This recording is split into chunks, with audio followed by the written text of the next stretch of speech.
सत साई भगत जी। सत साहेब भगत जी। आप जी का क्या नाम है? मेरा नाम नरेश दास है।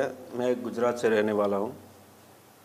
नरेश दास जी, आपने परमपिता परमेश्वर सतगुरु रामपाल जी भगवान से नाम दीक्षा कब ली थी? मैंने आज से 5 साल पहले नाम दीक्षा ली थी। मैंने आज से 5 साल पहले आपने नाम दीक्षा ली। नाम दीक्षा लेने के बाद में आपको सात संगति के विषय में कैसे जानकारी हुई?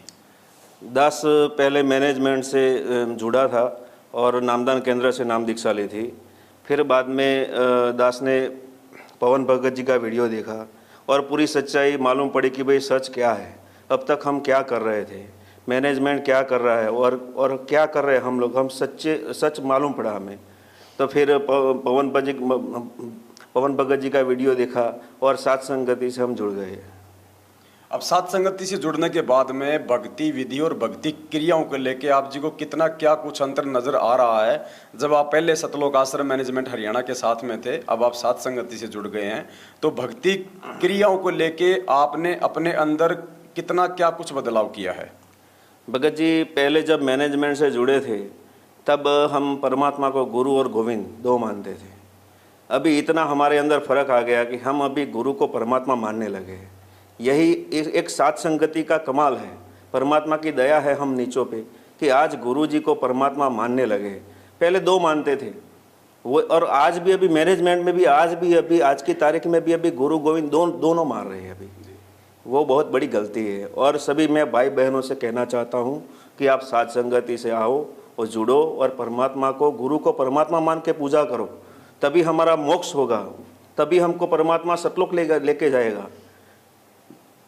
तो आपने जैसा बताया कि आपने अपने गुरु जी को ही अपना परमात्मा मान लिया है, तो जाहिर सी बात है फिर आपने अपने घर से लोग जिसको परमात्मा मानते हैं, दाढ़ी मूंछ वाली जो कबीर जी की काल्पनिक फोटो है, तो फिर आपने उस फोटो को भी अपने घर से निकाल दिया होगा? हाँ जी भगत जी, आपकी बात बिल्कुल सही है। क्योंकि अगर आत्मा का पति एक है तो दूसरा पति की फोटो क्यों रखें हम? दाढ़ी मूंछ वाली फोटो परमात्मा ने सत्संग में भी कई बार मना कर दिया है कि भाई ये काल्पनिक फोटो है, मेरा वास्तविक स्वरूप ये है। और परमात्मा सतलोक में भी वास्तविक स्वरूप यही है परमात्मा का। तो हमने घर पे भी कबीर साहब का जितना भी दाढ़ी मूंछ वाली फोटो थी सबने हमको निकाल दिया। आपने बताया कि सतलोक में परमात्मा का वास्तविक स्वरूप यही है, तो यही कौन सा रूप है?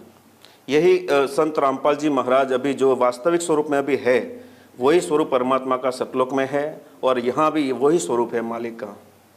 तो गीता जी में तो कहा गया है कि पूर्ण परमेश्वर की जानकारी होने के बाद फिर पूर्ण परमात्मा को भोग लगाया जाता है। तो क्या आप अपने घर पे अपने पूज्य गुरुदेव जी को हलवे राम का भोग लगाते हैं? बिल्कुल सही कहा भगत जी। क्योंकि भोग लगाना, देखो परमात्मा को, हम गुरु को परमात्मा मान लिया तो अभी भोग तो लगाना ही पड़ेगा। और दास हर संडे को, हर रविवार को दास भोग लगाता है मालिक को, पूरी 42 मिनट की आरती के साथ भोग लगाता है दास। तो अभी जितने भी आपके साथी जो भगत भाई बहन हैं, जो सतलोक आश्रम मैनेजमेंट हरियाणा से जुड़े हुए हैं, जो अभी भी संत रामपाल जी को अपना गुरु और परमात्मा एक दाढ़ी मूंछ वाली काल्पनिक फोटो को ही मानते हैं, जो कि 12वें पंथ की भक्ति है, उन सभी भाई बहनों को सात संगति से जुड़ने के लिए आप जी क्या संदेशा देंगे?